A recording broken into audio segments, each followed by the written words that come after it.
Hayes of Connecticut is recognized. Thank you, and thank you to our witnesses for being here, but I'm having a really hard time following along with this hearing because terms like school board and district are being used in the abstract. Where I'm from, the school board is composed of local members of the community who are elected to serve on these boards.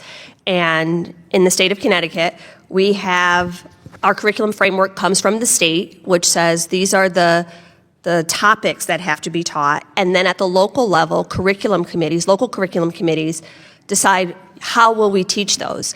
In my district, a local curriculum committee, I should probably add that I'm not talking about this in a hypothetical way. I taught in my school district, was the head of many curriculum committees, was the Connecticut Teacher of the Year, was the National Teacher of the Year.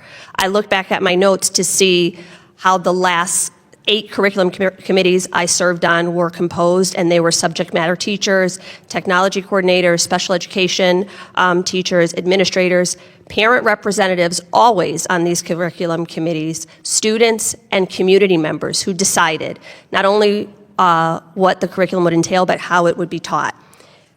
One step further, as a teacher, every week I had to turn in my actual lesson plans of what I was going to do Monday through Friday in my class. Those lesson plans were posted on Parent Square. Parents had the ability to view them.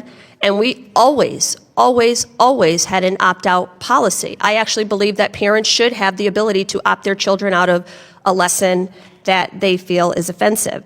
Not offensive, but goes against their religious beliefs. I also, however, am a mother who had all of my children formerly and currently went through a public school system. I think that I am a good, noble, honest parent, and I want my children to learn lessons about kindness and inclusivity and do not object to queer subject matter. So I think that the rights of those parents like me, should also be respected to have their children learn about their neighbors and people in their community. And while I agree that math and reading are very important, I also, and let me just say this, I want my children not only to learn about those things, but then come home and us have conversations about what this looks like in our community, because they will be living alongside people who they may not agree with, who have different lifestyles, who make different choices than them. And I am as equally concerned about them learning reading and algebra as I am about producing conscientious, good adults who are not racist or xenophobic or homophobic or bullies in their community. So as a parent, I want my child exposed to all of the information so that they can make the most informed decision. So I guess my question is, to, Mr. Rothschild, I'm going to come to you. Is Congress the body that is best suited to make these curriculum decisions? Because every committee, every hearing, every conversation, every quote, every statement that comes out of the other side is about these things should be made locally. And now we're here today saying that a local board of education made up of local representatives, local curriculum that chooses their curriculum materials that people can challenge if they don't like the decisions that come out of this board. They can elect new people to the board and change it. And now we're saying that those people still shouldn't be able to make decisions on behalf of the children in their community. Mr. Rothschild, should that be something that Congress does?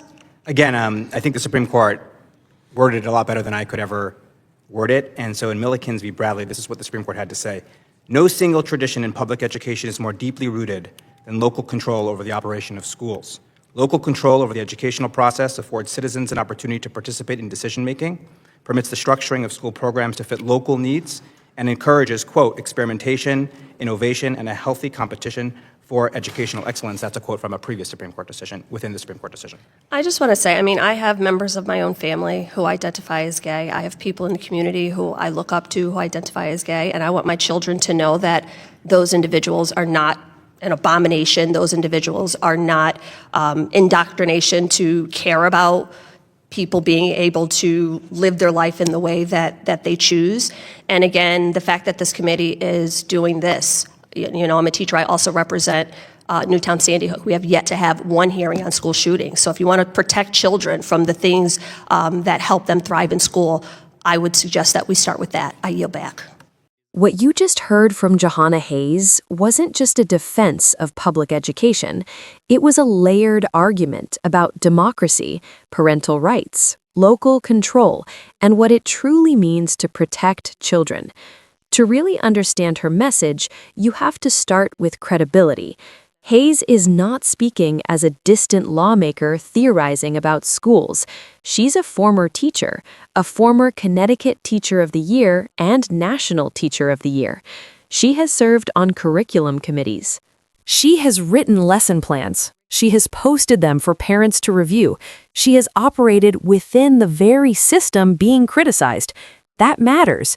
When she describes how curriculum decisions are actually made through committees composed of teachers, administrators, parents, students, and community members, she is pulling back the curtain on how local education really functions.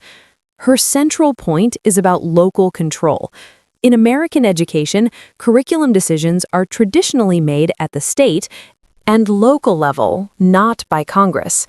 Even the Supreme Court of the United States has long affirmed that local control over schools is a deeply rooted tradition. Hayes uses that principle to expose what she sees as a contradiction. Some lawmakers argue that education decisions should stay local, yet simultaneously seek federal intervention when local communities choose inclusive curricula they disagree with. Her question is simple but powerful. If we believe in local governance,